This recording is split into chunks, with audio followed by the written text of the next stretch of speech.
Tout d'abord, nous souhaitons la bienvenue à nos collègues d'Alger 2 et Blida. Nous les remercions pour leur participation à cette soutenance de thèse de doctorat. Je remercie également mon collègue du département de français, Kerboub Nassim. Surtout, je remercie l'encadreur, le directeur de thèse, professeur Hamoud El-Mehend, de nous avoir associés à la lecture de cette très belle thèse. Le thème, le doctorant, il s'agit de Lakab Youssef, le genre caricatural de la description linguistique à la didactisation. Donc nous allons vous accorder une vingtaine de minutes pour exposer l'essentiel de votre travail. À vous la parole. Merci. Bonjour, Monsieur le Président, Mesdames et Messieurs les membres du jury, honorable assistance, bonjour et bienvenue. Donc je vais commencer par remercier mes membres du jury d'avoir expertisé ma thèse. Veuillez accepter mes remerciements anticipés pour vos efforts fournis. Donc, comme l'indique l'intitulé, la thèse porte sur le genre caricatural dans une perspective didactique.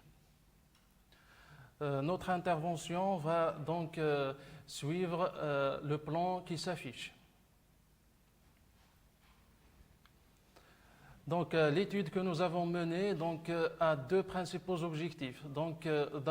Il s'agit, après avoir analysé un corpus international de caricatures, de mettre en évidence les principales caractéristiques du genre de discours de la caricature.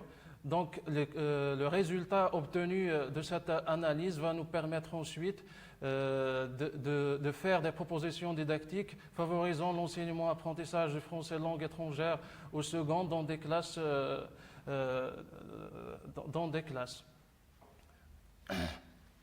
Donc le choix des objectifs d'études sont motivés par, en gros, par 4 paramètres. Donc d'abord, il y a cette volonté de rejeter à partir de la fin des années 80, début des années 90, de l'approche par les types de textes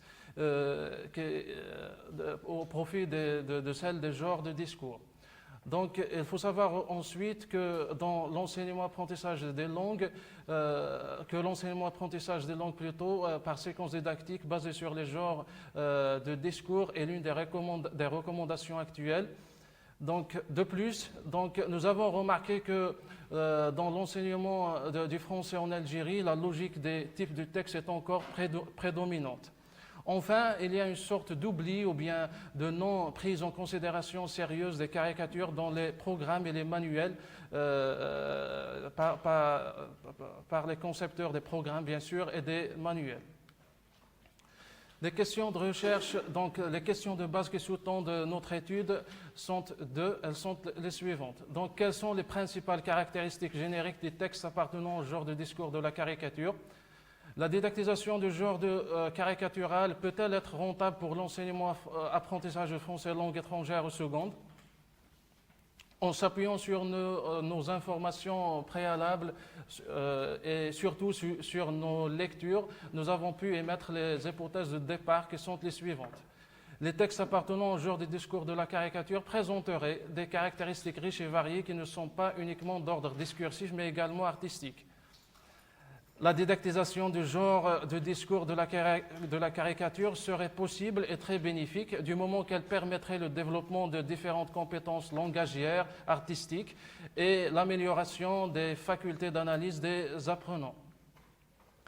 Pour réaliser notre étude, nous avons exploité un corpus global de 1750 caricatures produites par 7 caricaturistes de différentes nationalités, Algérie, Tunisie, France. Pour analyser notre corpus, nous avons choisi un modèle d'analyse proposé par Chartrand qui précise que tout genre est défini par 5 types de caractéristiques qui sont d'ordre communicationnel, textuel, sémantique, grammatical, graphique, visuel ou d'oralité. Résultat de l'étude. Donc, l'étude que nous avons menée est donc bénéfique et a abouti à des résultats riches. Sur le plan linguistique, l'exploitation de notre corpus nous a permis de découvrir un ensemble de caractéristiques appartenant au genre de discours de la caricature. Donc d'abord, il y a les caractéristiques communicationnelles. Il faut savoir que les caricatures qui sont produites chaque jour par les caricaturistes visent différentes intentions communicatives qui peuvent être informer, critiquer, distraire, sensibiliser, argumenter. Des caractéristiques textuelles. Donc les caricaturistes insèrent à chaque fois dans leur production artistique différentes séquences textuelles qui peuvent être des séquences textuelles informatives, des séquences textuelles argumentatives, des séquences textuelles incitatives et injonctives, des séquences textuelles narratives et des séquences textuelles descriptives. Ajoutons à cela le mélange des langues qui peut se concrétiser par différents phénomènes langagiers tels que la translittération, l'intraphrastique, la traduction, sans oublier bien sûr le recours à une deuxième langue qui peut être l'allemand, tamazight, l'arabe, etc. Comme autre caractéristique, nous avons remarqué que les caricaturistes utilisent les répliques, les présentatifs, les procédés explicatifs, les interjections, le tutoiement, le recours au tutoiement et au vouvoiement. Les caractéristiques grammaticales, nous les avons regroupées dans deux catégories. La première catégorie, c'est les caractéristiques grammaticales ordinaires ou normales, simples. Donc, les caricaturistes utilisent les éléments de grammaire de base tels que les adjectifs, les noms communs, propres, les verbes d'action, d'état, les articles définis, indéfinis, les adverbes, les pronoms possessifs, démonstratifs, etc. Deuxième catégorie, il s'agit des caractéristiques grammaticales spéciales, beaucoup plus réservées aux caricaturistes, donc le plus souvent ils les utilisent, donc tels que les syntagmes nominaux, les mots et les temps verbaux, l'expression de la condition avec la conjonction si ou la locution conjonctive pourvu que ou à condition que, l'emploi des verbes d'opinion, les articulateurs logiques de cause, de concession, d'opposition surtout, et aussi le discours rapporté direct et indirect. Les caractéristiques sémantiques, donc il faut savoir que les caricaturistes utilisent un ensemble considérable de procédés sémantiques qui peuvent être le plus souvent des figures de style telles que la métaphore, le paradoxe, l'ironie, le stéréotype, sous-entendu, emploi, détournement des expressions figées, jeu de mots, jeu sémantique et même jeu de lettres, création de mots, intertextualité, indice d'oralité, style familier, argotique. Comme autres caractéristiques, donc il y a l'allégorie, la comparaison, la gradation, la personnification, l'animalisation, l'hyperbole, l'anaphorodondance et enfin les questions rhétoriques. Et enfin, les caractéristiques graphiques ou visuelles, nous les avons se sont résumées comme suit. Donc, il y a d'abord l'intitulé ou bien le titre. Donc, il faut savoir que le titre de la caricature est souvent écrit avec une typographie, avec différentes typographies et couleurs. Des fois, il y a une sorte de surtitre qui précède le titre principal. Des fois, il y a l'absence totale du titre. Donc, l'image qui joue un rôle important. Donc, nous avons des images sans titre ni phylactère, etc. L'emploi des couleurs. Donc, il faut savoir que les caricaturistes accordent une importance considérable aux couleurs, suivant leurs besoins et leurs intentions, bien sûr, communicatives. Donc, l'emploi aussi des différentes catégories du signe, le symbole, l'indice, etc. Les personnages, donc, nous avons trouvé dans des exemples un seul personnage principal. Dans d'autres exemples, il y a 2 personnages et plus. Et dans d'autres cas, absence totale de personnages. Les phylactères, ou bien ce qu'on appelle communément les bulles, donc il y a des caricaturistes qui préfèrent des bulles ovales, d'autres des bulles rectangulaires, et même certains choisissent des bulles libres, forme libre. Quant à la signature ou la griffe du caricaturiste, elle se situe dans différents emplacements dans la caricature, mais souvent c'est en bas, juste à gauche, à droite ou bien au milieu, tout dépend du contenu du dessin. Elle est souvent marquée par une typographie artistique. Maintenant, sur le plan didactique, notre réflexion didactique sur le genre en question est bénéfique et voici les avantages obtenus plutôt. Donc, nous avons proposé une sorte d'approche par caricature visant à développer les différentes compétences des apprenants en compréhension et en production. Nous avons aussi proposé une fiche pédagogique d'une séance de compréhension de l'écrit en ayant comme support une caricature ou bien des caricatures. Nous avons aussi proposé un ensemble considérable d'activités concrétisant la didactisation du genre en question. Des activités de compréhension, des activités visant les visées discursives des caricatures, des activités visant les stratégies énonciatives ou discursives des caricaturistes, des activités portant sur des éléments grammaticaux et enfin des activités de production. Nous avons aussi pu élaborer une séquence didactique. Nous l'avons schématisée comme suit. Donc, selon Doles, Noveras et Schneuli, elle est composée de 4 moments. Donc, on commence d'en haut en bas. Donc, le premier moment, il s'agit de la mise en situation. Donc, comme projet à l'œuvre, il s'agit de produire une caricature. Donc, dans ce premier moment, l'enseignant va créer une sorte d'échange avec les apprenants pour faire découvrir le genre à étudier aux apprenants. Deuxième moment, ça va être une production initiale. Il s'agit de produire quelque chose en rapport au genre étudié. Produire par exemple une partie d'une caricature, puis se suivent les différents modules. Donc le premier module va être consacré au message textuel. Il s'agit d'analyser les séquences textuelles avec les apprenants. Deuxième module est beaucoup plus réservé au message iconique. Donc l'enseignant va essayer d'apprendre aux apprenants comment analyser une image. Le module 3 est beaucoup plus consacré à l'analyse de l'énonciation et du contexte énonciatif. Et le dernier module, module 4, ça va être une sorte d'initiation à l'art de la caricature, donc à travers des ateliers animés par des caricaturistes qui vont partager leur passion et leur savoir-faire avec les apprenants.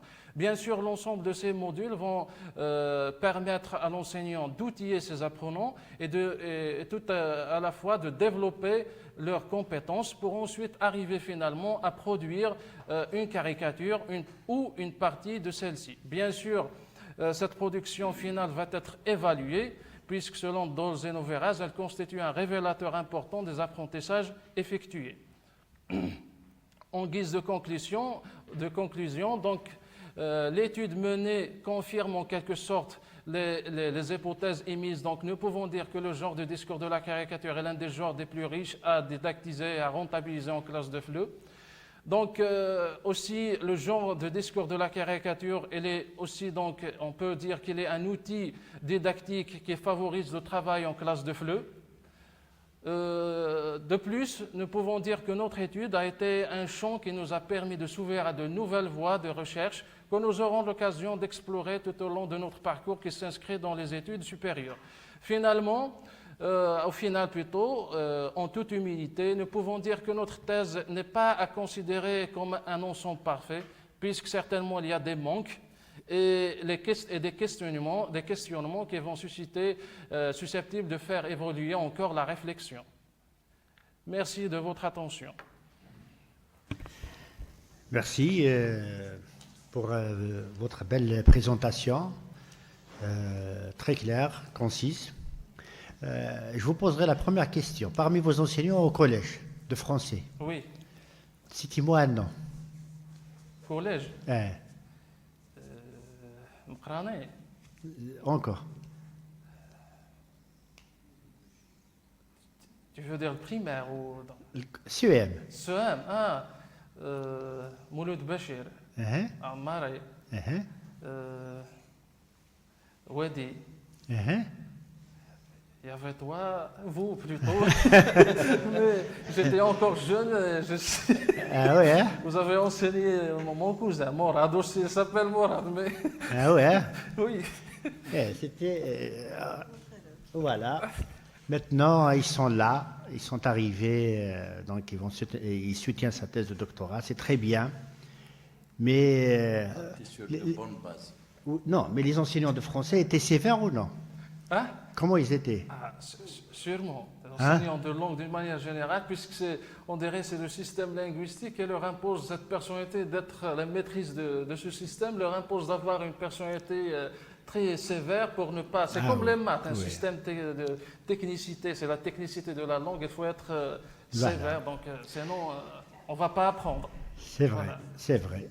Donc, bon, c'est une fierté pour nous. J'espère que vous allez continuer toujours dans le domaine de la recherche en langue française. Donc, je vais passer la parole à votre directeur de recherche, je demanderai aux membres du jury, donc, parce que nous avons maximum 20 minutes, de 15 à 20 minutes, donc vous prenez note. Donc je vais dicter les règles voilà, dès maintenant de cette soutenance. Je vous demanderai aussi de bien vouloir retenir uniquement aux questions liées au fond, parce que la forme, vous pouvez à la fin lui transmettre vos remarques en ce qui concerne la forme. Mais ce qui nous intéresse, c'est les questions liées justement à la problématique posée par le candidat, la méthodologie, les résultats, le corpus, etc. Je pense que ce sont les éléments les plus importants dans une thèse de doctorat. Professeur Hamoud, à vous la parole. Merci, Monsieur le Président. Bonjour tout le monde. Je tiens à...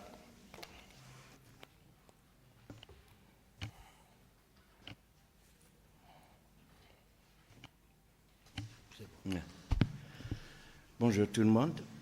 Je tiens tout d'abord à remercier toutes les personnes qui ont fait, toutes les bonnes volontés qui ont fait en sorte que cette soutenance ait lieu, à commencer par les services de la post-graduation de la faculté, le doyen, mais aussi les membres du jury qui ont expertisé cette thèse. Mille merci pour vous tous. La perfection n'existe pas dans notre domaine. La preuve, moi-même, on me dit que vous n'êtes pas parfait. Donc, cela dit, même si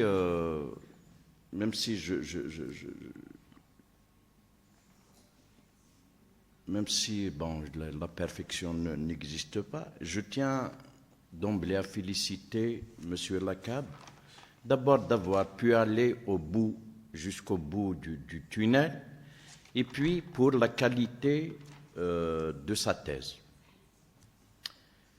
J'ai déjà pris part comme directeur de recherche ou comme examinateur à une vingtaine de soutenances.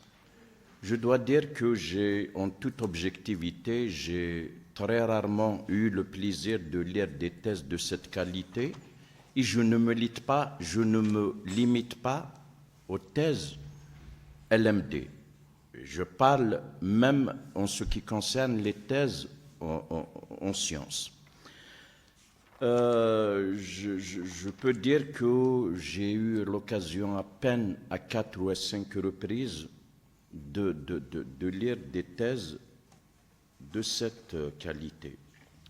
En plus de la qualité de la langue que je n'avais pas à corriger, entre nous, le candidat est enseignant de français au secondaire depuis plusieurs années et apparemment l'un des meilleurs quand on juge à la langue de la thèse.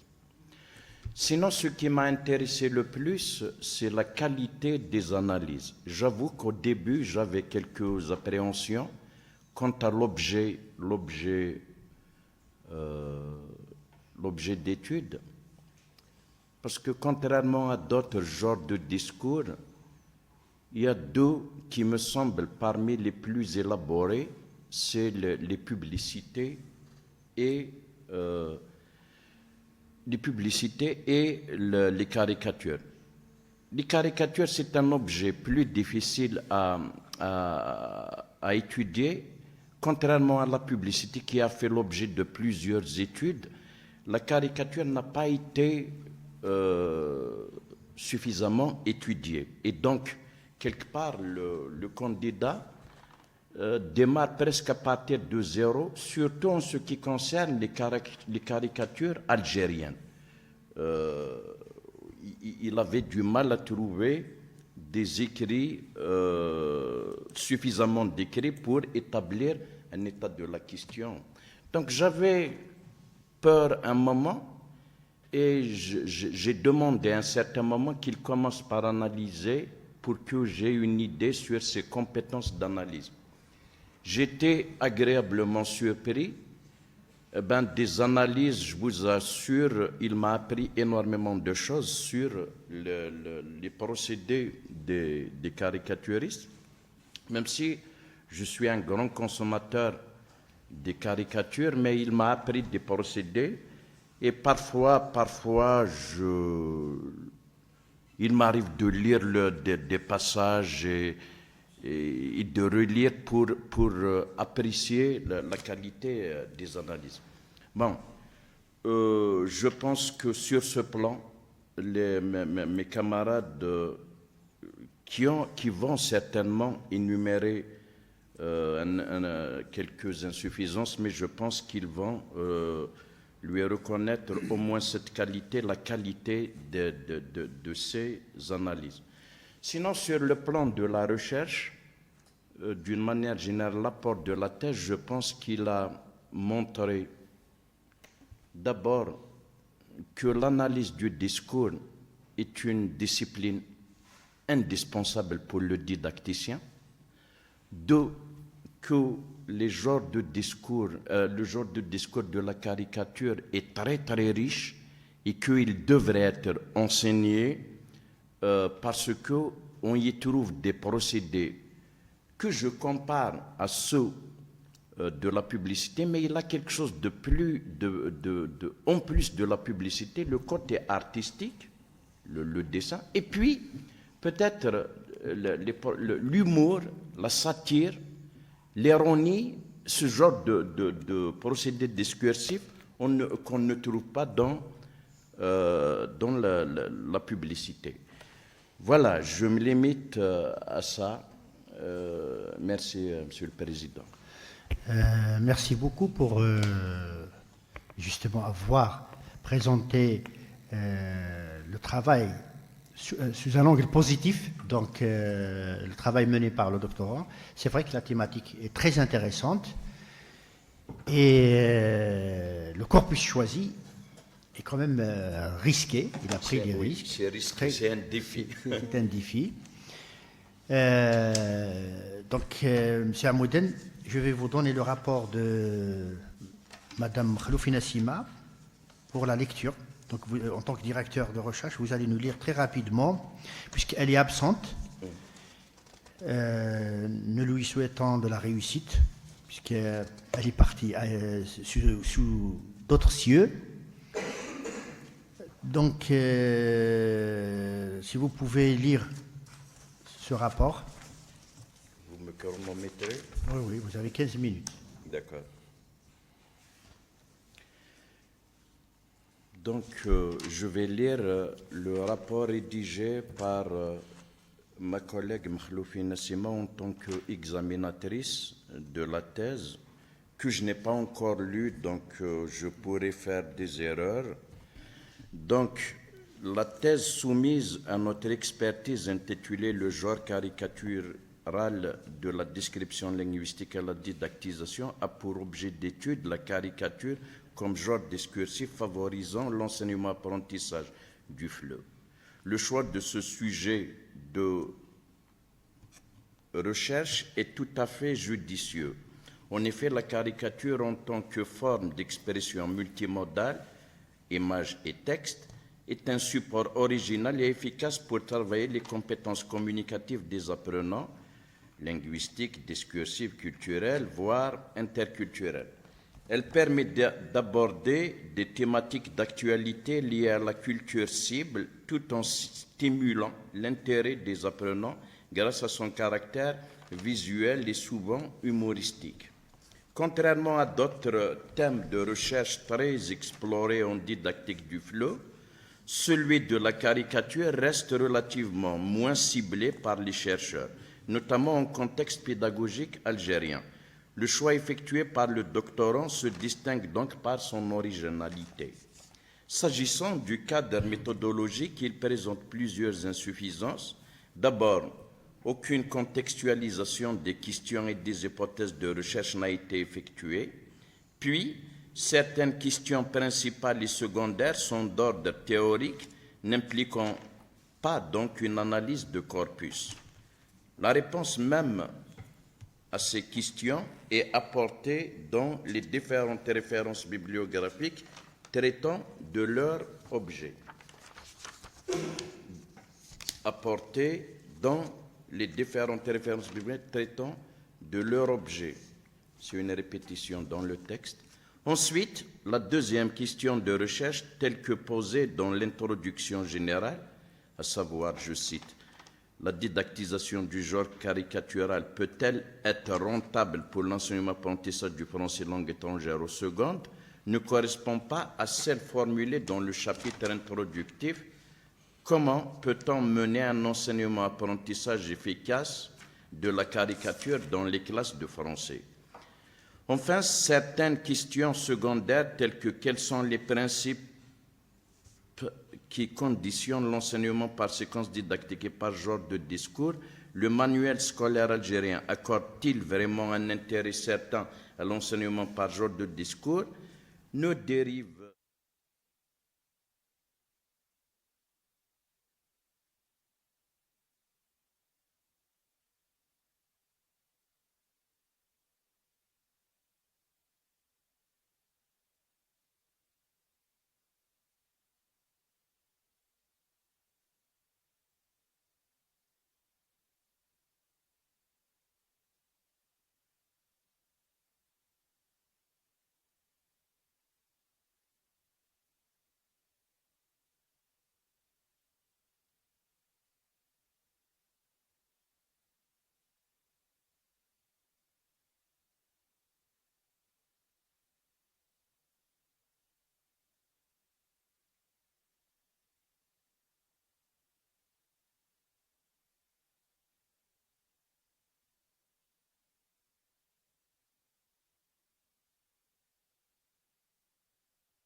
Facebook, produites par des caricaturistes locaux et étrangers. Cependant, certaines caricatures ne sont pas adaptées aux origines culturelles des apprenants.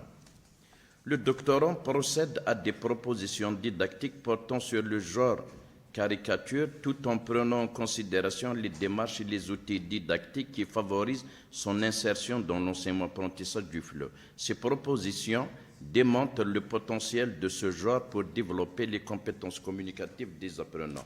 Néanmoins, le modèle d'analyse du corpus, celui de Chartrand, qui est le seul outil d'enquête exploité, n'est pas suffisamment décrit.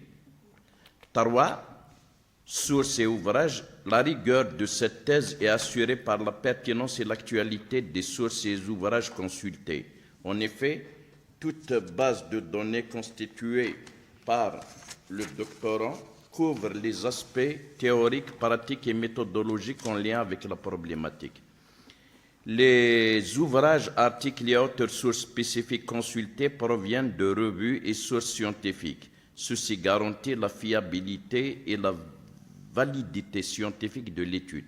Quant au nombre de ces références et qui dépasse les 100 titres, il est largement suffisant pour couvrir l'ensemble des dimensions du sujet et pour traiter de manière exhaustive cette thématique. Ainsi, la thèse se repose sur un corpus bibliographique dense et varié. Résultats de la recherche, précision de la présentation des résultats critiques. Les résultats de recherche présentés par le doctorant concernent uniquement ceux obtenus à travers une approche linguistique du corpus. Il s'agit de la précision des diverses caractéristiques communicationnelles, textuelles, sémantiques, grammaticales, graphiques et visuelles que revêt le genre caricaturé. Ainsi, nous notons l'absence d'analyse systématique du manuel scolaire de première AS pour répondre à l'une des questions de recherche secondaire. Bien que les exemples extraits du corpus servent à illustrer les résultats d'analyse sont nombreux, ils ne sont pas commentés. Ceux-ci se répercutent parfois négativement sur la compréhension des résultats de recherche auxquels ils correspondent. Interprétation non fondée concernant l'intérêt du genre caricature dans le développement des compétences communicatives des apprenants, entre parenthèses, absence d'approche expérimentale. 4. Conclusion. La rigueur scientifique est plus ou moins satisfaisante. 5. La publication. L'article publié par le doctorant ayant pour intitulé « Caractéristiques sémantiques du genre de discours de la caricature, analyse d'un corpus international de 6 caricaturistes » découle d'une partie spécifique de la thèse. L'article porte sur des caractéristiques sémantiques des caricatures, sous-entendu erronées métaphorées. Cet article, publié dans la revue multilinguale en 2023, donne une visibilité à la thèse. 6. Observations complémentaires. La cohérence des chapitres de la thèse est particulièrement liée aux propositions de recherche présentes La cohérence des chapitres de la thèse est particulièrement ceux liés aux propositions de recherche présentent plusieurs insuffisances entravant la lecture. Ainsi, par exemple, des contenus relevant de la même perspective, à savoir la séquence didactique, sont présentés dans 2 chapitres distincts. Les redondances théoriques sont fréquentes dans les différents volets du texte. La rédaction de la thèse est globalement correcte dans la mesure où les erreurs de langue sont en nombre restreint.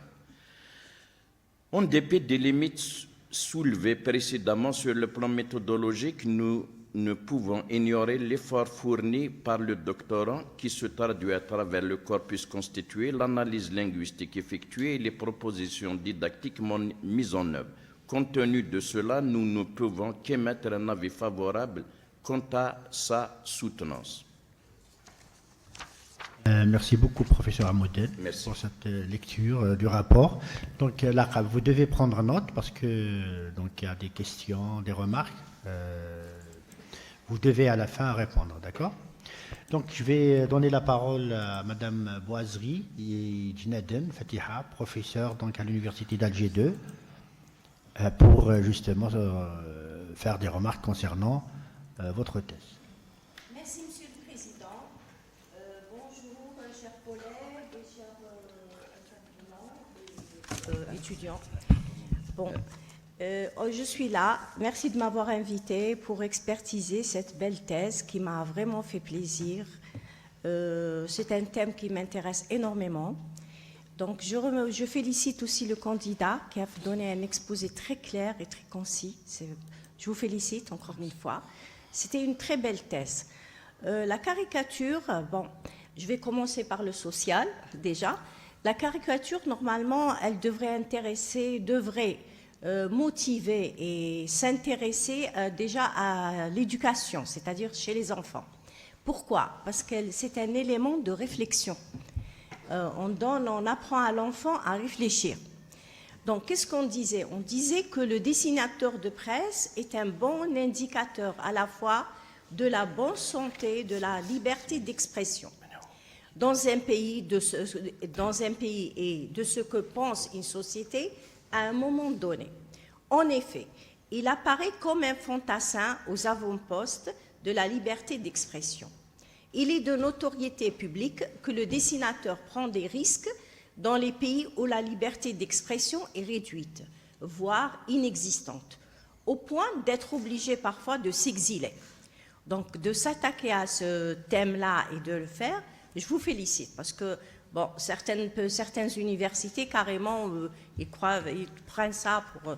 ils ne veulent pas travailler sur ce thème. Ils disent que est dépassé. Non, il est toujours d'actualité et les capsules et la bande dessinée et la caricature, justement, il faut travailler dessus. Je reviens toujours à la société. Je suis issue de la génération des bons bilingues en Algérie. J'ai appris le français, donc j'ai vécu en Algérie, j'ai grandi en Algérie, j'ai vieilli en Algérie. mais j'ai consommé beaucoup de bandes dessinées depuis l'âge de 7 ans. Donc c'est ça qui m'a un petit peu formée. Après, je lisais donc les romans et ainsi de suite très tôt. Et c'est ça qui m'a formée. Donc c'est bénéfique quand même. Donc on revient à la thèse.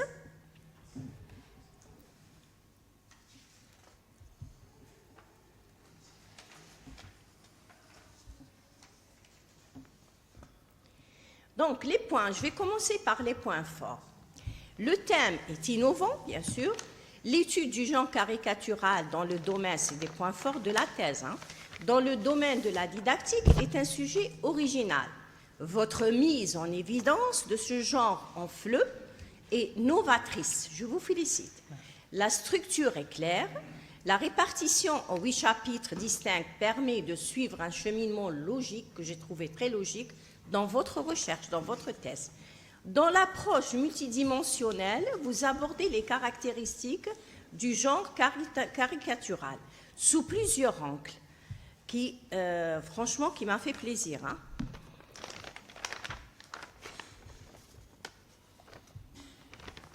Donc, sur plusieurs angles, communicationnels, textuels, sémantiques, grammaticaux, graphiques ou visuels, ce qui a enrichi énormément l'analyse par la suite. Vos propositions didactiques sont concrètes, je les ai trouvées très concrètes.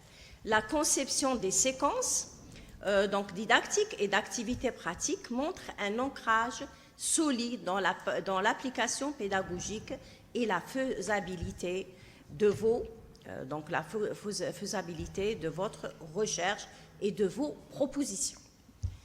L'apport théorique et pratique, votre travail a combiné une analyse théorique approfondie et des applications pratiques pertinentes, ce qui l'a rendu utile pour l'éducation ou pour les étudiants, chez les étudiants à l'université pour la formation.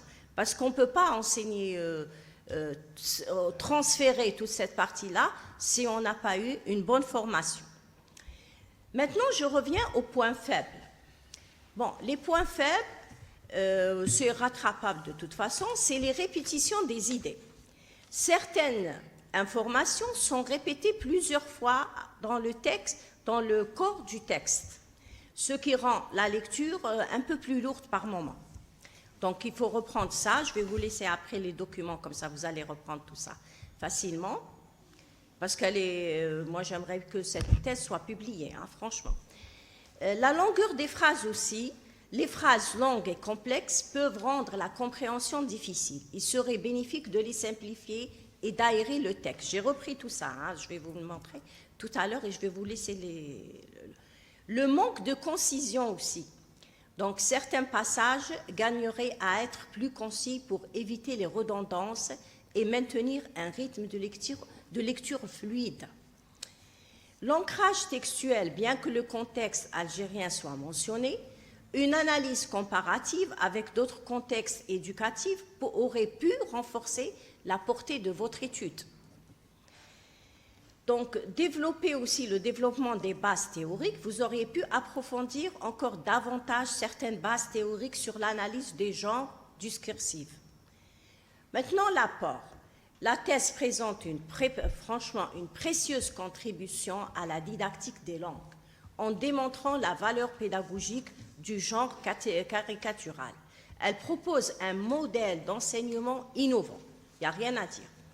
Donc, développer les compétences linguistiques et culturelles des apprenants en FLE, renforcer l'esprit critique et la créativité des étudiants ou des lycéens, ou je ne sais pas, en utilisant des supports visuels et textuels riches. Ça, on le recommande de toute façon. Offrir aux enseignants aussi des méthodes pratiques et efficaces pour intégrer les genres discursifs dans leurs cours. En somme, votre travail est une avancée significative dans l'enseignement du FLE, en particulier en intégrant des éléments culturels et artistiques comme la caricature. Cela peut ouvrir de nouvelles perspectives de recherche et d'application dans divers contextes éducatifs. Bon, votre sujet semble facile. Vous cherchez à savoir, j'ai pensé, j'ai tiré ça, c'était ma réflexion à partir de votre texte, à savoir donc davantage sur la manière dont les genres caricaturaux peuvent être décrits. Ça, vous prenez, je ne sais pas, vous réfléchissez et vous me donnez une réponse sur ça, s'il vous plaît. Comment? Donc, vous cherchez, donc dans votre travail, vous avez cherché quelque chose, un objectif bien précis pour vous. Donc, c'est personnel, c'est subjectif. Davantage sur la manière dont les genres caricaturaux peuvent être décrits par la société, par les intellectuels, par la presse. Donc, comment vous allez me répondre à ça? Réfléchissez. Et comme ça, vous me répondez après. Hein. J'aimerais que vous réfléchissiez à ça, c'est important pour moi. Donc, les exemples, vous en avez donné les exemples. Ceci dit, vous auriez, donc je vais encore reprendre, vous auriez pu aussi envisager d'inclure un sous-titre pour préciser davantage votre angle d'attaque. D'accord? Par exemple, le genre caricatural de la description linguistique à la didactisation, parce que c'est ce qu'on ressent. Une analyse des caricatures politiques, donc ici et ailleurs. Vous auriez pu inclure un petit sous-titre. Donc, je comprends aussi la difficulté de s'assurer que tout est clair et précis dans un chapitre. Donc, je vais vous donner la clarté donc, des phrases. J'ai pris quelques notions et je vais vous donner après pour reprendre. Donc, vous avez dit, ensuite, l'intérêt est accordé aux caractéristiques textuelles et grammaticales, à la fois dans le chapitre 4. Dans ce chapitre, nous repérons les différentes séquences textuelles en les classant en catégories, tout en mettant l'accent sur leur richesse. Donc, vous auriez pu dire tout simplement, ensuite nous examinerons les caractéristiques textuelles et grammaticales, tout simplement. Nous identifierons et classerons les différentes séquences textuelles en soulignant leur richesse. Vous voyez les répétitions? J'ai relevé plein, je ne vais pas tous les citer pour ne pas tarder, mais je vais vous laisser tout mon travail, d'accord? Vous allez reporter dessus. Je vous félicite encore une fois. Je ne vais pas être très longue. Merci. Merci, Monsieur le Président. Merci beaucoup. Donc, j'espère que vous avez pris note de toutes les questions qui ont été posées. À présent, je vais donner la parole au professeur Assi Wardia, donc de l'Université de Blida 2. Merci, Monsieur le Président. Donc, bonjour à tous. Avant de commencer, je ne dérogerai pas à la règle, mais avant de commencer, j'aimerais vraiment remercier les collègues de l'Université de Béjaïa et particulièrement mon ami et collègue Mohamed Amoudan qui m'a fait confiance et qui m'a effectivement, je reprends son propos qui m'a dit en m'envoyant votre test tout à fait au départ, tu vas te régaler. Donc, je le remercie. Je remercie donc l'ensemble des collègues ici présents. Donc, effectivement, la thèse qui m'a été donnée à lire est une thèse très agréable, contrairement à ce que nous avons, ce que nous rencontrons très souvent dans certaines universités, pas toutes, heureusement. Donc, oui, le sujet est très intéressant. Certains pourraient dire que, passer cette histoire de type de texte, de genre de discours, etc. C'est du réchauffé, c'est ceci, c'est cela. Mais je vous rejoins lorsque vous dites que le principal problème, il n'est pas théorique. Tout le monde sait, effectivement, qu'on ne parle plus de type de texte. Mais le problème, c'est la pratique. Réellement, on continue de travailler en fonction des types de textes qui sont finalement quelque chose d'erroné. Donc la thèse que vous nous présentez aussi, que vous nous avez présentée aujourd'hui, est un travail qui a été très bien mené, tant au niveau théorique qu'au niveau expérimental. Bien sûr, et malheureusement, plus le travail est bon, plus la lecture est facile, et plus, en tant qu'examinateur, on cherche la petite bête. Ah oui. Donc il y a toujours quelque chose à dire. Mais je rejoins Mohamed Amoudan lorsqu'il dit que rien n'est parfait. Nous-mêmes, en tant qu'humains, nous faisons partie des sciences humaines aussi. Rien n'est parfait. Tout est perfectible.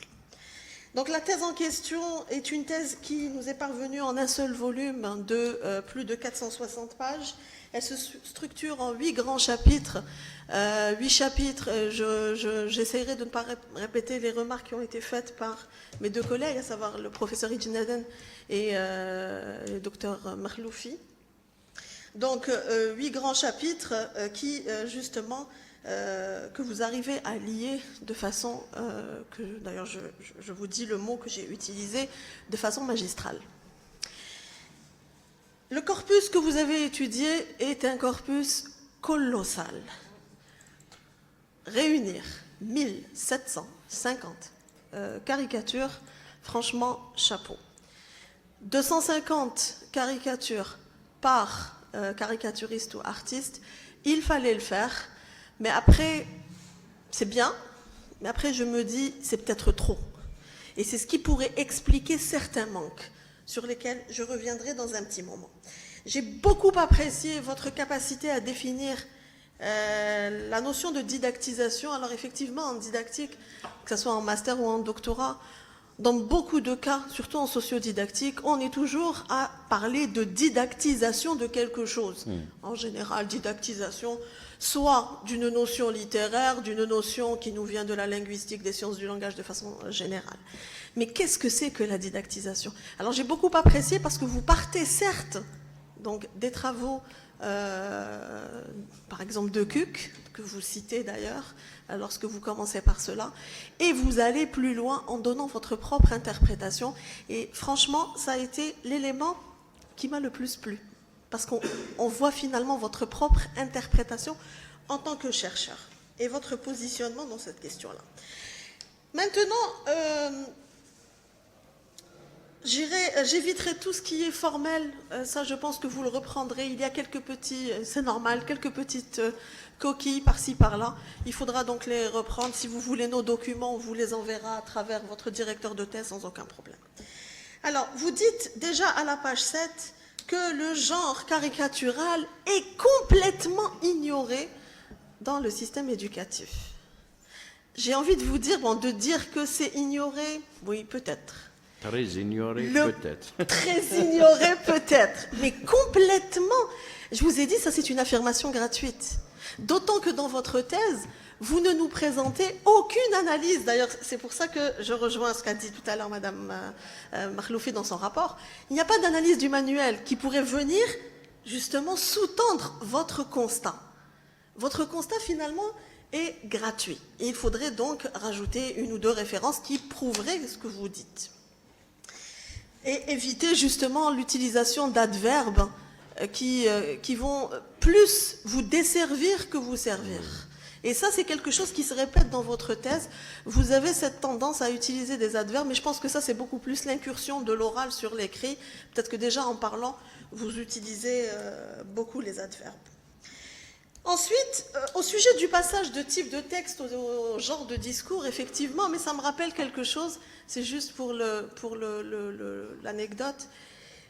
Le passage d'un état à un autre état, déjà pour l'être humain, est difficile. Ouais. On est bien confortablement installé dans nos petites habitudes, et d'un seul coup, on nous demande de changer. À l'université, on a déjà vécu ça, et pas qu'une fois. Le passage du classique au LMD, le passage du papier au numérique. Donc il y a toujours ces réticences. Maintenant, au niveau des types de textes, au niveau de l'école, il faut savoir que la première réticence va résider au niveau des enseignants formateurs. Avant même d'arriver aux enseignants. Les enseignants formateurs et les inspecteurs. Et on va vous dire, non, nous on est tenus de terminer un programme, donc le programme tel quel. Donc c'est tout un système qui est basé sur cet élément erroné. Et je dis tout un système sans exclure l'université. Si on fait une petite étude des programmes de l'université de compréhension et expression écrite, on va encore retrouver ces types de textes qui ne cessent de revenir. Alors que, je pense, que ce soit dans les départements de français, d'anglais, d'italien, d'espagnol, d'allemand et dans toutes les langues, on connaît tous ce principe de didactique et ce principe de type de texte qui est désormais erroné. Donc la résistance aux faits nouveaux est quelque chose qui est humain. Vous parlez aussi, alors heureusement vous vous êtes rattrapé dans votre présentation orale. Alors tout au long de votre texte, de votre propos, 468 pages, de l'introduction au résumé, vous parlez de vos objectifs. C'est super. Mais vous ne les donnez jamais. C'est tellement évident dans votre tête que vous oubliez de les signaler, de nous les expliquer. Donc on a des questions de recherche, on a des hypothèses. Au départ, nous avons 2 questions de recherche que vous nous mettez bien, qui se suivent par 2 hypothèses aussi que vous mettez. Puis un peu plus tard, on retrouve des questions secondaires, chose qui est tout à fait normale. Mais on se retrouve aussi avec 5 hypothèses au lieu de 2. Donc, il faudrait nous expliquer. Alors là, je fais un va-et-vient entre l'introduction générale et le premier chapitre que vous avez donc appelé « Cadrage théorique, état de l'art et problématique », si je me souviens bien. Donc, il faudrait nous expliquer. Premièrement, ce qu'il faudrait expliquer, c'est la reformulation de la 2e question de recherche. La façon dont elle est formulée en premier dans l'introduction n'est pas la même chose au niveau de ce chapitre. Il y a quelque chose qui a changé. Dans le premier, vous parlez d'un processus, dans le deuxième, vous parlez de pratique. Vous verrez ça tout à l'heure, si vous voulez qu'on en discute lors du débat. Même chose pour les hypothèses. Alors, si ce sont des hypothèses secondaires, donc les 2 premières étaient centrales et qu'il y en ait d'autres, c'est tout à fait possible, mais il fallait juste le dire. Sinon, c'est un petit peu perturbant de trouver donc des choses différentes par-ci par-là. Au niveau des analyses maintenant, alors oui, j'ai beaucoup apprécié certaines de vos analyses. Je dis certaines, pourquoi? Et on le retrouve beaucoup plus dans l'analyse que je vais appeler grosso modo iconographique. Donc là, vous parlez donc de l'image et du texte, donc l'aspect artistique visuel. Sinon, avant, on a beaucoup plus l'impression, dans certains cas, vous faites l'effort d'interprétation. Mais dans d'autres cas, il ne s'agit finalement que de description. Vous décrivez la caricature, plus que vous ne l'analysez. Bon, ça, c'est un réflexe parce qu'on commence systématiquement par la description, c'est tout à fait normal. Après, l'interprétation, là où il y a vraiment un gros effort à fournir, là, dans certains cas, vous passez un petit peu à côté.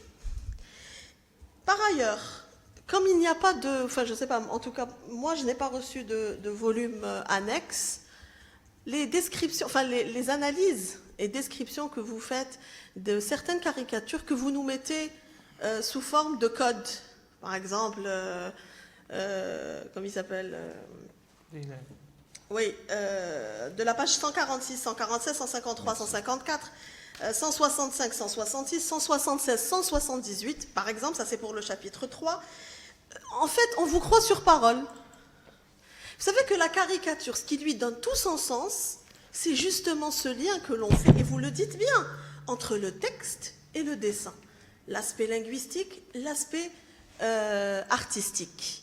Sauf que lorsque vous nous mettez vos analyses, là où il n'y a pas d'exemple clair, on voit la caricature, c'est assez difficile pour nous d'accéder au sens et de dire oui, il a raison, oui, bravo, ou non, ça n'a pas de sens. Donc on ne peut que vous croire sur parole. Donc lorsque vous déposerez votre thèse à la bibliothèque, je vous recommande, ne serait-ce que sur un CD, de mettre l'ensemble de votre corpus avec la codification que vous avez adoptée. Donc, et ça va se répéter, hein, c'est les mêmes remarques pour le chapitre 4 et le chapitre 5. Le chapitre 6, j'ai marqué la page 316, et j'en ai bientôt terminé. 313, pardon. Voilà. Vous parlez des phylactères, et là vous mettez en bloc, vous allez pouvoir le remarquer, 313, dans PK 54, PK 71, PK 126, PK 138, PK 140, etc. Et on se dit, mais... Et alors? Et ils sont où? Je veux bien, mais il faut que je les observe, il faut que je les vois. Ça, c'est un exemple de ce que je viens de vous dire. Et c'est quelque chose c'est ce qui m'a vraiment le plus gênée. Dans le chapitre 7, j'ai noté qu'il était très intéressant par rapport à cet aspect de didactisation, qui vraiment est l'âme de votre thèse, au final. Donc, tout au long de vos chapitres, vous avez cette tendance à convoquer donc, des références théoriques. C'est pas faux, puisque vous arrivez à faire ce système imbriqué entre théorie et pratique. C'est quelque chose, au contraire, que nous recommandons à nos étudiants. Et vraiment, à la page 353, je crois, si j'ai bien noté.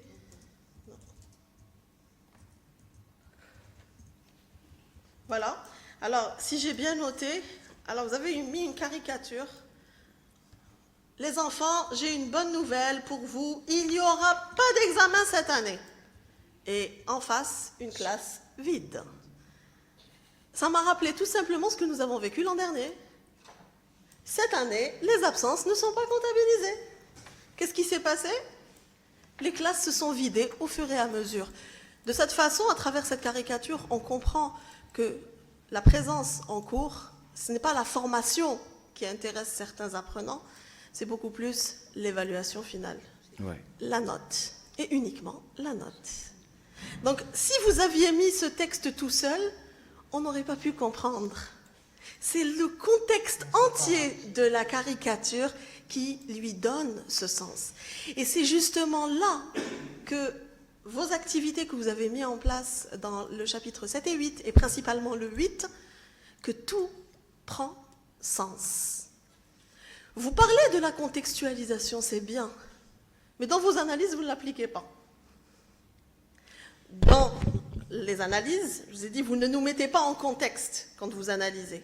Mais dans vos activités, si, on retrouve cette contextualisation qui est nécessaire pour l'apprenant, justement pour aller vers ce sens. Vous savez, Madame Ejinaden disait tout à l'heure que la caricature est dépassée. Non, elle n'est pas dépassée. Je rejoins Mohamed Amouden tout à l'heure qui disait elle est risquée. Pourquoi risquée? Parce que dans notre contexte algérien, la caricature est systématiquement utilisée dans quel domaine? Le journalistique. On critique quoi?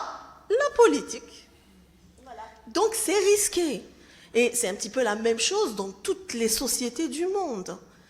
Donc, pour justement faire en sorte qu'un apprenant, qu'il soit au secondaire ou au moyen, accède au sens, que l'on passe par l'ironie, que l'on passe par la satire, que l'on passe par un autre procédé discursif, peu importe.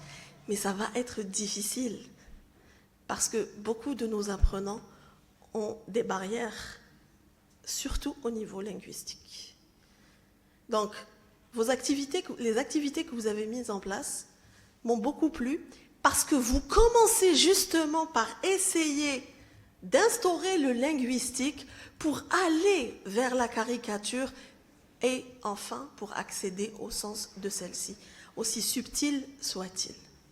Donc, globalement, les remarques que je vous ai faites sont beaucoup plus positives que négatives, mais ça ne retire en rien la qualité de la qualité de votre travail, bien au contraire. Vous ferez attention uniquement au niveau de la bibliographie. Bon, je ne sais pas ça, je pense que c'est des exigences d'université à université. Quand vous faites votre bibliographie, vous avez mis donc toute votre bibliographie, agencée par ordre alphabétique, etc. Et à la fin, vous mettez cystographie. Alors, si vous mettez des rubriques, il vaut mieux les mettre dès le départ. C'est-à-dire les ouvrages, les articles, les mémoires et les thèses de doctorat, les dictionnaires, etc. et la cytographie. Sinon, tout doit être agencé par ordre alphabétique, y compris les sites, parce que c'est un petit peu mélangé. Donc, je vous remercie pour la qualité de votre travail, pour le plaisir donné. Je rends la parole à Monsieur le Président. Merci. Merci beaucoup pour ces remarques. Donc, je donne la parole au docteur Kerboub Nassim pour justement nous faire part de ces remarques. Merci. Merci beaucoup, Monsieur le Président. Merci beaucoup, Monsieur le Président. Bonjour à tous. je tiens tout d'abord à féliciter le candidat pour avoir terminé le travail. C'est pas anodin, hein, c'est pas facile de pouvoir terminer donc, le travail dans les temps. Et je remercie également son directeur de recherche, hein, sans qui nous ne serons pas là aujourd'hui. Merci aux membres du jury également. Voilà. Je tiens d'abord à vous dire que je vais faire part de mon impression générale sur le travail, puis je donnerai quelques remarques et poser des questions au fur et à mesure. Voilà, pour ne pas s'attarder, mon impression globale de votre travail est très positive. J'ai bien apprécié la lecture, c'était très agréable. Les chapitres étaient bien agencés, donc il y avait une fluidité, hein, dans la progression. J'ai beaucoup apprécié cela. Vous avez respecté les étapes d'une recherche scientifique, hein. C'est-à-dire que vous avez commencé par un problème, et puis vous avez problématisé ce problème-là. C'est ce que j'ai beaucoup apprécié, c'est non seulement il y a toutes les parties, donc il y a le thème, il y a le problème, il y a les questions de recherche, il y a des hypothèses de recherche, mais j'ai beaucoup apprécié le passage du problème à la problématique. C'est-à-dire que vous avez su comment observer quelque chose, hein, qui vous tenait à cœur. Et c'est pas facile. C'est vrai que la caricature n'est pas très répandue au sein de la société algérienne. On le voit que dans la presse. Et puis, il n'y a pas des émissions comme ça, comme on a l'habitude de voir, par exemple, dans les émissions françaises, où on fait des rappels, des revues de presse, où la caricature est présentée par des journalistes, etc. Donc, on ne le voit pas. Et s'intéresser à ce sujet-là, hein, quelque part, vous vous êtes dit que on peut adopter, hein, la caricature au niveau de l'éducation et au niveau de l'enseignement. C'est vrai que professeur Boisé l'a dit tout à l'heure, donc on a commencé par la BD, donc s'intéresser à ce genre de discours, peut effectivement sembler être quelque chose sur lequel on peut s'appuyer pour faire un travail dans l'éducation et puis proposer des pistes, hein, pour la didactisation, pour pouvoir l'adopter au niveau de l'éducation. Et ça, c'est bien fait. Donc, j'ai beaucoup apprécié cela. Et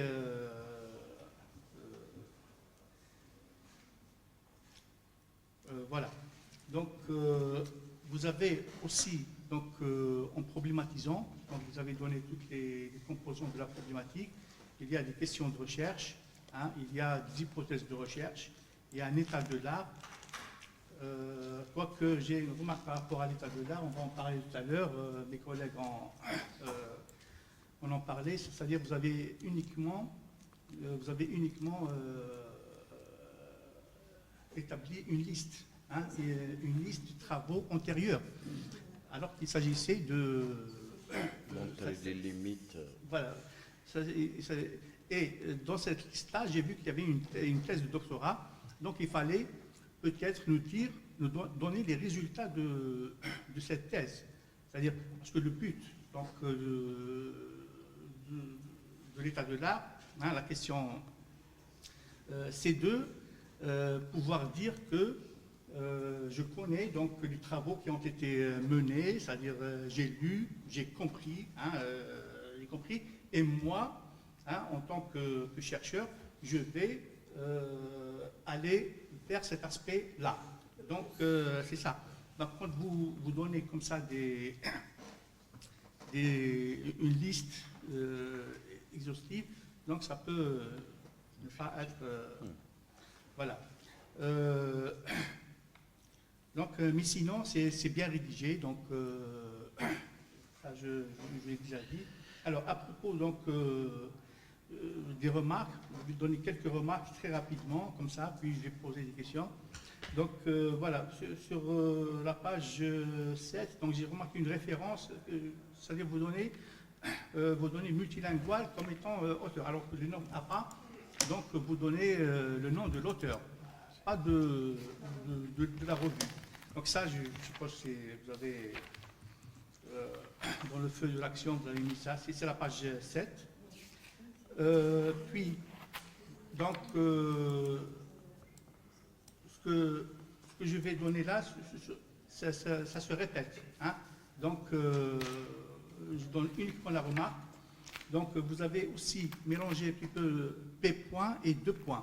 C'est-à-dire qu'il faut suivre une seule norme, s'agissant de la page. Donc, vous avez commencé, je pense, par les 2 points. 2 points à la page. Nom de l'auteur, virgule, l'année, ensuite 2 points à la page. Donc, il faut continuer. Il ne faut pas mettre P points, ensuite revenir aux 2 points. Et une autre remarque, donc, qui aussi s'est répétée dans toute la thèse, c'est que quand vous donnez la page, donc la référence est toujours après la citation. Ce n'est pas au début. Donc vous savez, on peut mettre la référence au début ou à la fin. Mais quand il y a le numéro de page, c'est toujours à la fin de la citation. J'ai noté aussi en page 10, ça concerne les questions de recherche. La deuxième question était plutôt fermée. Donc, vous vous interrogez sur la possibilité de la didactisation. Hein. Donc, il vaut mieux peut-être chercher le comment. Hein. Donc, dire comment et non pas la didactisation du genre peut-être, du genre caricature, peut-elle être rentable pour l'enseignement, apprentissage du français, langue étrangère ou seconde. Donc, il vaut mieux opter pour une question ouverte, une seule question, et les autres questions que vous avez posées, c'est-à-dire les questions secondaires, seront des questions qui détaillent cette grande question. Quand vous dites comment, c'est déjà grand. Et donc, vous allez détailler. Je pense au modèle de chaque temps que vous avez, donc le niveau textuel, le niveau grammatical, le niveau communicationnel. On peut poser des questions sur ça et de cette façon-là, vous pouvez répondre à la grande question. Voilà. J'ai noté également l'utilisation du futur proche. Vous avez beaucoup utilisé le futur proche. Donc nous allons faire, nous allons, et ça donne quelquefois des lourdeurs. Utilisez plutôt le futur simple.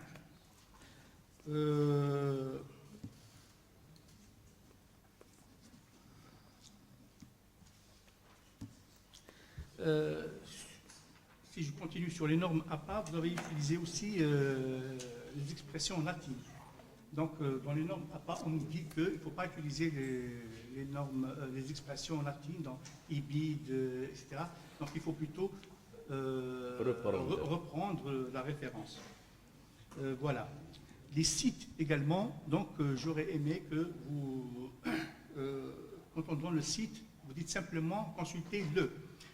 Parfois, il est préférable de donner des indications sur le site. Par exemple, vous dites ce site spécialisé en didactique, voilà. Vous donnez le site et vous dites consultez-le. Voilà pour quelques remarques rapides. Maintenant, donc, je vais vous poser quelques questions. Donc, on en discuter après pendant le débat. Donc, voilà. Pourquoi vous n'avez pas choisi dès le départ un public visé? C'est-à-dire, j'ai l'impression que j'ai tardivement remarqué qu'il s'agissait des premières AS. Hein. Oui. Pourquoi ne pas avoir choisi dès le départ un public visé. Hein. Comme ça, vous pourriez même, quand vous proposez des activités, hein, dans le cadre de la didactisation, donc les activités seront adaptées à ce niveau-là. Parce que là, on a l'impression que c'est général, c'est destiné à un public très large, si c'est au lycée, si c'est au CEM, donc les activités proposées, on a l'impression que sont destinées à un public large, alors que si vous avez précisé dès le départ viser un public, donc là vous aurez adapté les activités à ce public-là. Alors, deuxième question, c'est que pourquoi vous n'avez pas opté pour une démarche plutôt empirique pour vérifier donc l'efficacité de ces propositions-là? Parce que le fait de proposer des activités, est-ce que vous n'avez pas à un moment donné pensé à expérimenter, prendre une classe, etc., et voir qu'est-ce que ça donne, hein, voir la pertinence des activités et déterminer donc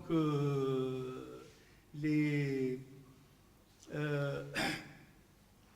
points qu'on pourrait cibler pour la didactisation, c'est-à-dire sur lequel on peut s'appuyer, hein, quelques les éléments du langage qu'on pourrait prendre pour les didactiser et proposer des activités à la place. Donc, adopter une méthode empirique pourrait peut-être donc donner des propositions peut-être plus consistantes. Donc voilà.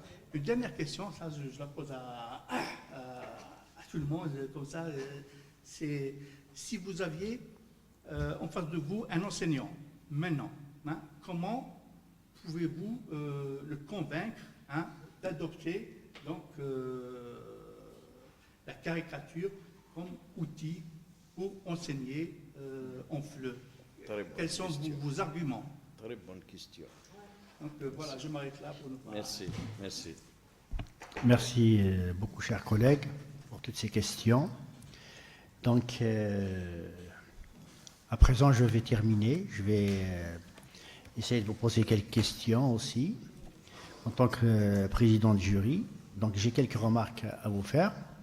Donc, tout d'abord, je vous félicite pour le niveau de langue, la rédaction.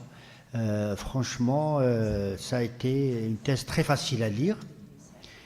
Et on ressent dans le travail les orientations du directeur de recherche.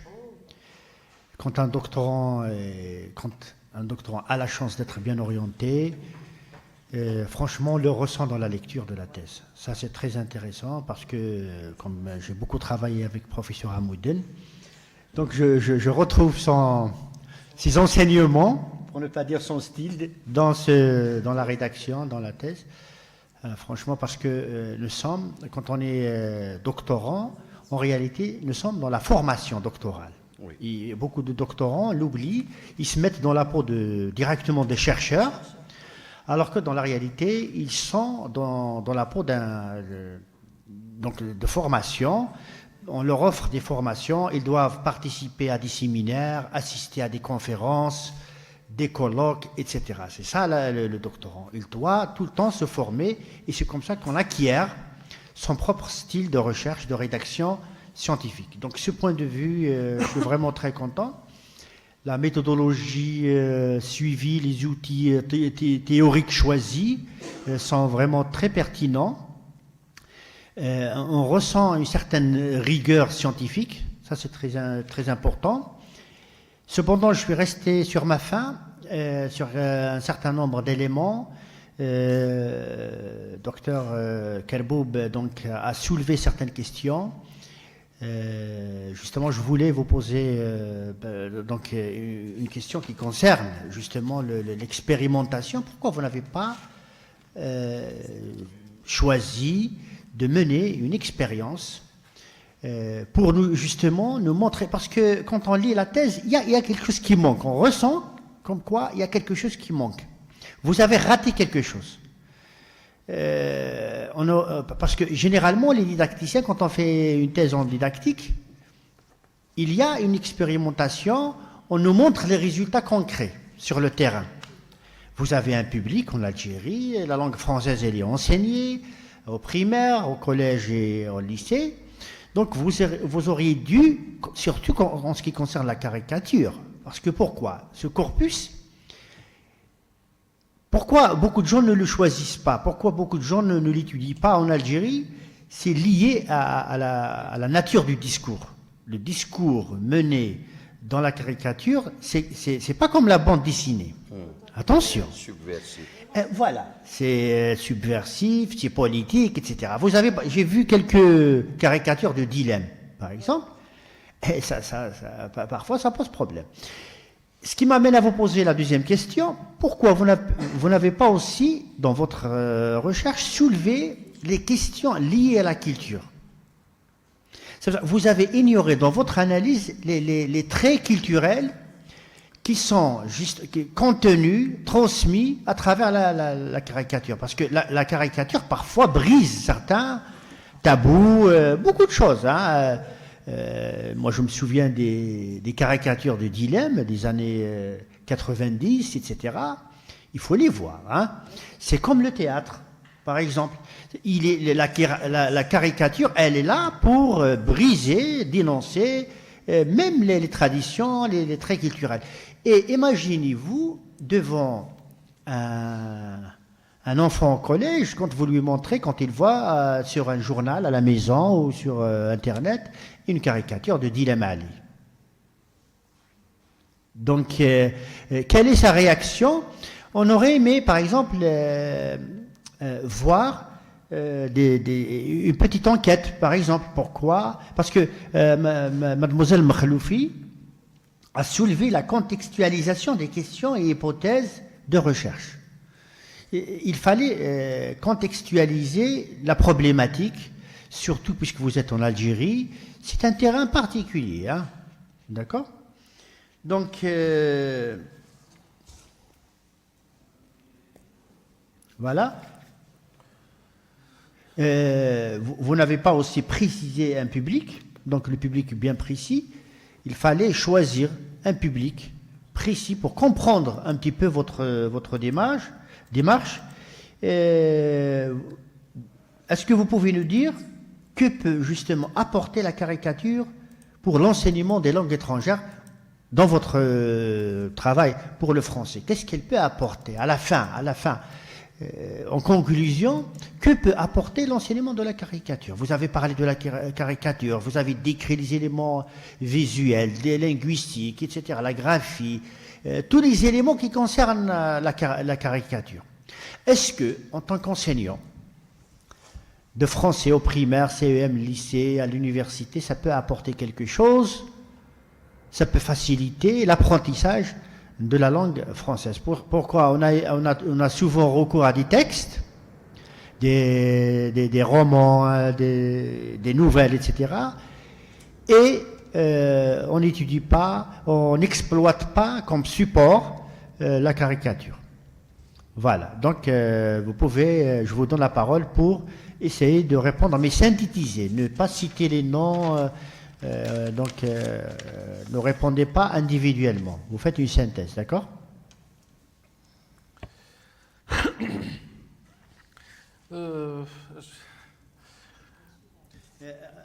Attendez, je tiens à rappeler les questions de notre collègue Makhloufi Nassima. Donc,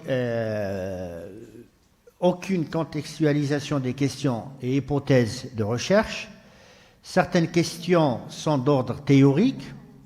Le modèle d'analyse proposé n'est pas suffisamment décrit. Certains exemples tirés du corpus ne sont pas commentés. Interprétation non fondée concernant l'intérêt du genre caricature dans le développement des compétences communicatives des apprenants.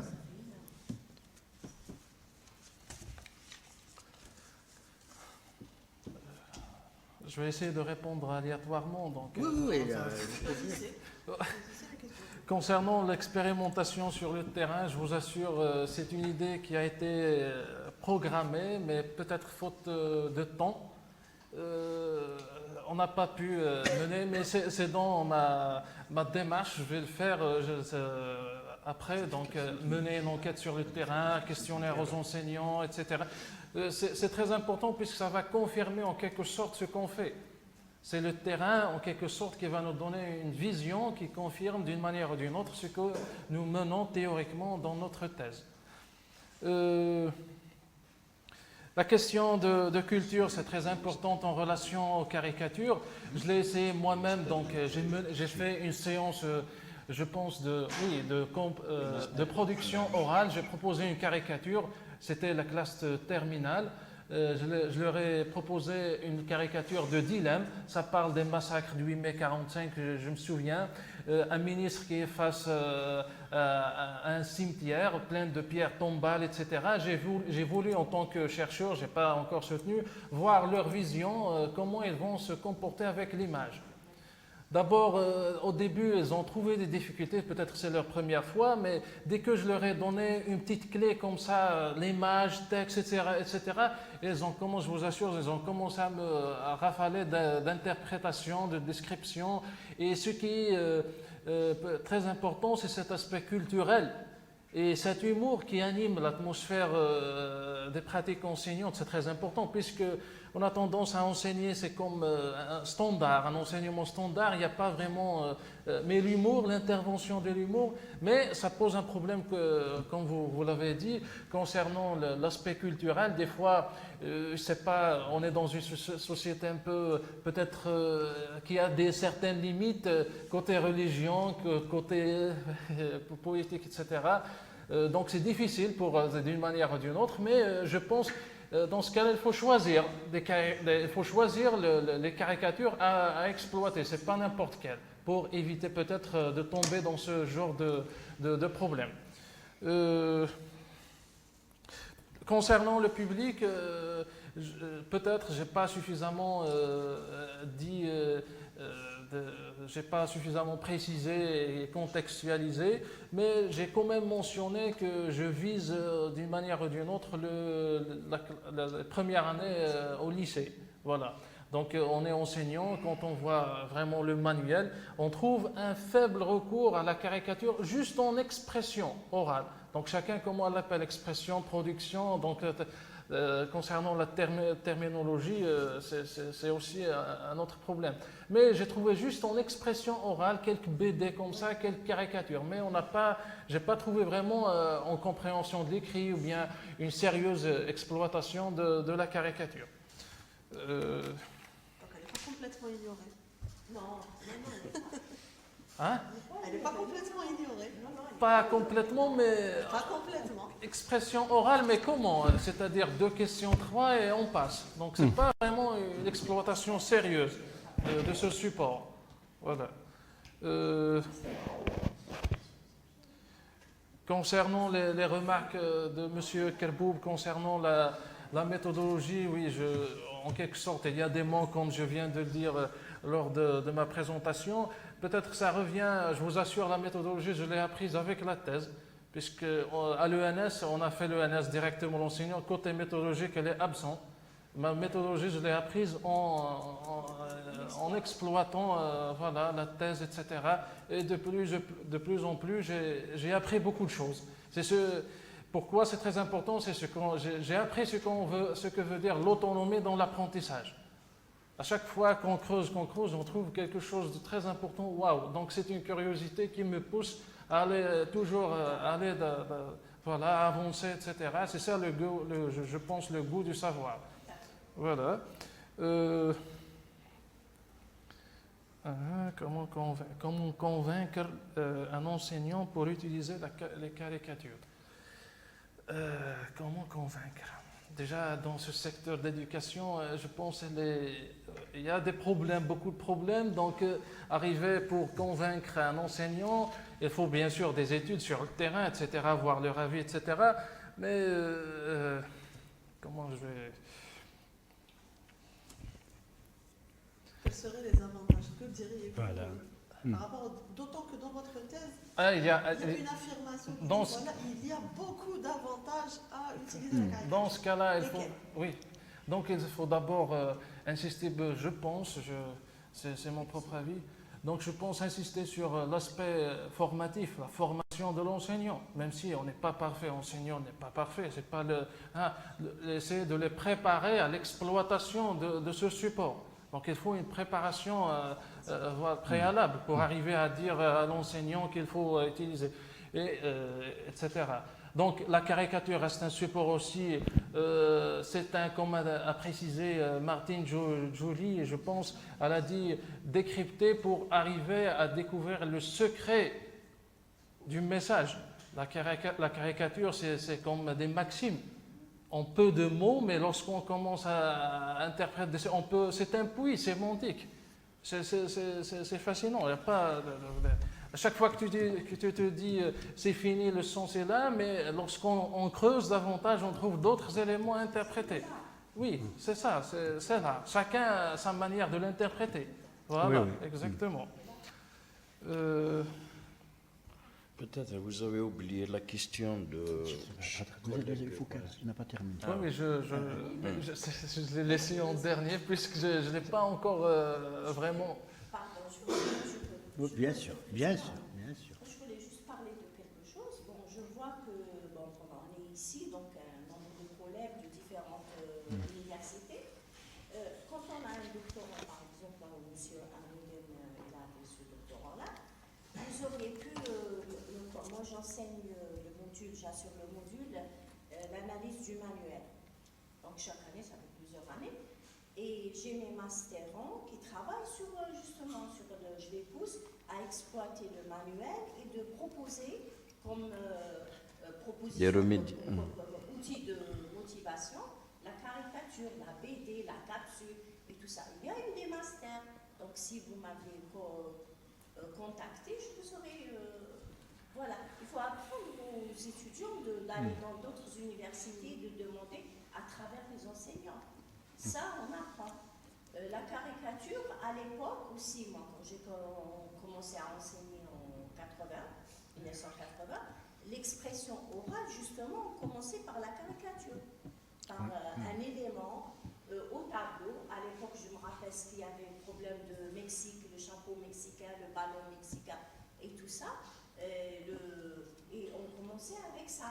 Et l'élève interprétait de mille et une façons. Donc il apprenait à réfléchir. La caricature, c'est de l'art. Voir un tableau, chacun peut l'interpréter à sa façon. La caricature, c'est pareil. Si vous êtes en Algérie, vous allez l'interpréter d'une façon. Vous vous trouvez en France d'une autre façon. Aux États-Unis d'une autre façon. En Tunisie d'une autre façon. Donc ça nous permet d'aller et d'interpréter ce qu'il y a en nous, ce qu'on a comme problème, ce qu'on a comme autre chose. Donc c'est un outil très avantageux. Comme l'a bien dit, je pense, c'est Barédon et Guédran dans leur livre, ils ont dit que la caricature est une sorte de thermomètre qui indique le degré de l'opinion publique. Exactement. Et même de conscience au niveau de la société. Donc c'est... Voilà. D'ailleurs, vous remarquerez qu'en France, en plus de la caricature, on a aussi la caricature animée, les guignols. Oui, oui. Oui. Donc Je c'est l'ai vraiment vu, oui. très caricatural. Oui, bien sûr. On voit des personnages C'est animé, qui bougent, qui parlent, effectivement. etc. Donc c'est aussi une façon d'interpréter et de voir un petit peu l'opinion publique. Toujours le C'est contexte. Un ballon de sondage. Oui, toujours. Concernant l'état d'art et les listes, oui, je suis d'accord, mais j'ai pensé à une sorte d'exemplification, mais peut-être, comme vous l'avez bien précisé, il fallait peut-être le synthétiser mieux que d'exemplifier. J'ai donné des exemples comme ça qui traitent c'est pour renforcer en quelque sorte ce que je viens de dire dans l'état d'art, de l'art, mais comme vous l'avez précisé, ça aurait été mieux si c'était une synthèse succinctement de ce qui est dit dans tel article, dans telle thèse, etc. Voilà, les principaux résultats de chaque recherche, de chaque travail. Voilà. Les références, question. Les questions de recherche insistaient sur le comment. Donc, moi, j'ai posé la question, mais il fallait le comment. Oui, le comment, c'est sûr, certainement, il est important. Donc, je pense le comment, c'est à travers ce que j'ai proposé dans la partie didactique. Donc, en mettant un ensemble d'activités, comment on s'initie à l'interprétation et à l'analyse, ou bien à l'exploitation de la caricature d'une manière didactique. Utilisation future. Concernant, je pense que c'est Madame Assis, donc concernant les codes, etc., j'ai utilisé les codes, peut-être, comme vous l'avez bien précisé, il faut, concernant la caricature, il faut qu'il y ait le texte plus image, puisqu'ils sont en quelque sorte complémentaires, même si parfois, tout de même, il y a une opposition entre le titre et le texte et l'image, mais la présence de l'image va en quelque sorte compléter le sens du message concernant l'interprétation. Peut-être, je ne sais pas si Parce qu'à un moment, par exemple, mais ça reste. juste un exemple qui me revient, Oui. vous parlez d'automobile par rapport à la caricature, je crois, sur Tarkot. Oui, je me suis. Voilà. Oui. Et vous analysez automobile comme étant un adjectif qualificatif. Alors, dans la caricature, après je l'ai cherché, je l'ai trouvé, effectivement. Oui. On ne peut que l'interpréter comme ça. Mais, en fait, le mot automobile, réellement, dans sa catégorie grammaticale, c'est un nom. Donc, le fait de nous avoir mis uniquement le message et de l'avoir interprété différemment, on se dit, oh, depuis quand un nom devient un adjectif comme ça d'un seul coup? Oui, oui. Donc, vous avez demandé, en quelque sorte, allez voir la oui. caricature, allez chercher la caricature. Donc, vous voyez, ça peut prêter à des confusions. Oui, oui. Donc là où il y a image plus texte, il y a une interprétation, je pense. Oui, mais les autres, je les ai ajoutés comme étant une illustration, une exemplification davantage pour mieux enrichir l'étude.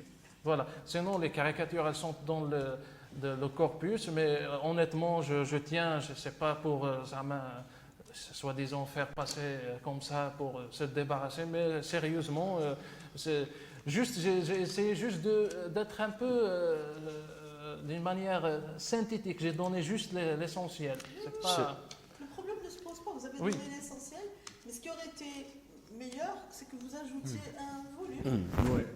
Non, ça c'est indiscutable. Voilà. Ça c'est indiscutable. Ça nous aurait permis donc, de ne pas vous poser cette question. On va donner à votre directeur de recherche 5 minutes. Ok. Je vous remercie, vous tous, ainsi que ma collègue Mkhloufi, pour les remarques très pertinentes. J'ai appris des choses et je vous remercie.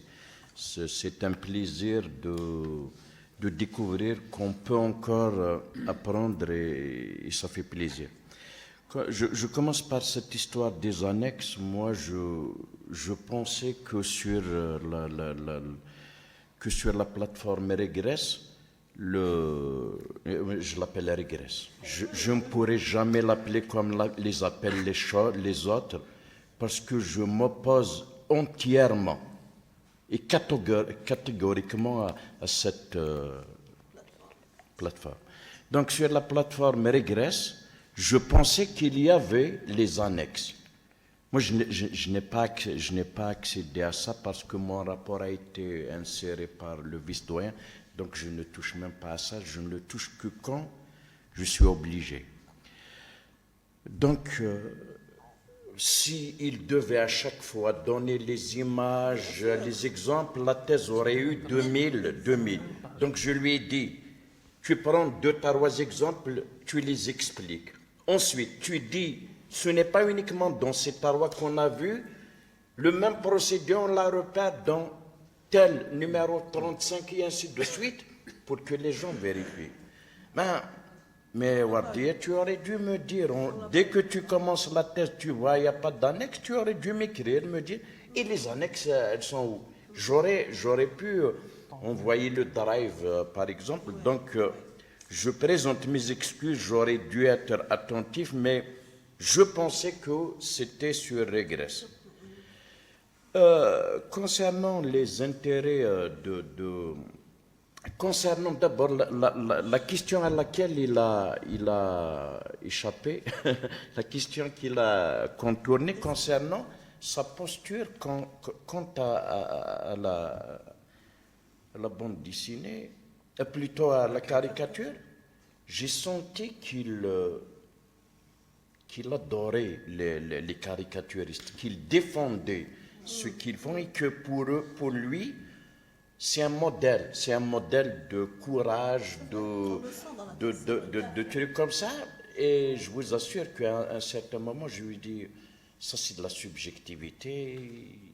Il les remercie pour leur génie, il les remercie et ainsi de suite. Parfois, ça déborde, ça dépasse le cadre purement scientifique. Donc, si je dois répondre à la question de mon ami Kerboub, concernant si je dois défendre, moi, convaincre un enseignant, qu'est-ce que je vais lui dire? Nous avons d'abord à faire un genre de discours qui mêle à la fois l'art et le discours. L'art à travers notamment le dessin et tout ça, et le discours que nous connaissons. Deux, pour les apprenants, je suis sûr que ça va les motiver parce que ça fait rire et ainsi de suite. Et plus important, ça va développer les facultés d'analyse. J'étais choqué dans le module analyse du discours avec les étudiants de Master 2, je termine, avec les étudiants de Master 2. À la fin du séminaire, à la fin du semestre, j'ai terminé, je faisais une révision et je parlais, je leur ai dit attention, parfois l'image, elle peut dire ce que ne dit pas le texte. Donc ils me regardaient, je dis mais nous avons déjà parlé de ça, je n'arrivais pas, je cherchais sur Internet, sur mon PC, j'ai trouvé une publicité humanitaire où on voyait comme ça un point fermé et on a écrit dans l'obscurité, on a écrit « Voici l'escalier dans lequel Benjamin est encore tombé ». Donc je dis aux étudiants de Master 2, analysez, interprétez ça. Qu'est-ce que... Donc, ils me disent, Benjamin est tombé plusieurs fois. Ernous. Benjamin est un garçon. Waouh. Son l'ami. Il fait le choix avec les facultés d'analyse. N'est-ce encore. Monsieur Kinisuri Tenan,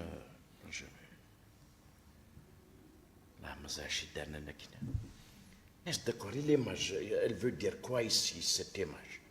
Il n'arrivait pas. Donc, je donne une autre, c'est la main chétive comme ça d'une femme qui prend des cheveux et on écrit « Vous avez raison de ne pas vous protéger du sida, on vit très bien avec ». C'est pour donner espoir. C'est une maladie mortelle. Elle n'a pas encore de... Mais dès qu'on peut dire à quelqu'un, vous avez raison de ne pas vous protéger. Donc les facultés d'analyse ou l'âge, notre éducation, enseignement est basé sur la mémorisation.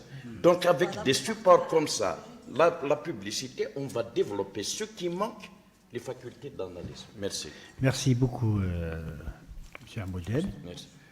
Donc, à présent, on termine. Je remercie les membres du jury pour leur intervention. Je remercie le doctorant.